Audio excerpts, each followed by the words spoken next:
Hey guys, welcome back to the channel. In this video, I'll show you how to deploy a Bolt.new website on Netlify. First, you need to download your website project from Bolt.new onto your computer. To do this, open your project in Bolt.new, click on your project name and then tap on the export, and then select download. This will download your project as a zip file to your computer. Once the download is complete, open Netlify and sign in to your account. Click on Projects, then select Add New Project and choose Deploy Manually.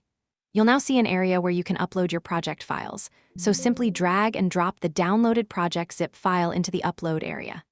Netlify will automatically start processing, building, and deploying your website, and you'll see a Deploy in Progress message while it works.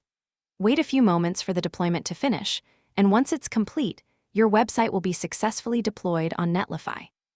You can find the deployment details under the Deploys section, where you'll be able to view your latest deployment and open the live website. As you can see, the website is now live and working directly from Netlify. And that's all there is to it. If this tutorial helped you deploy your Bolt.new website, make sure to like the video, subscribe to the channel, and stay tuned for more helpful tutorials. Thanks for watching.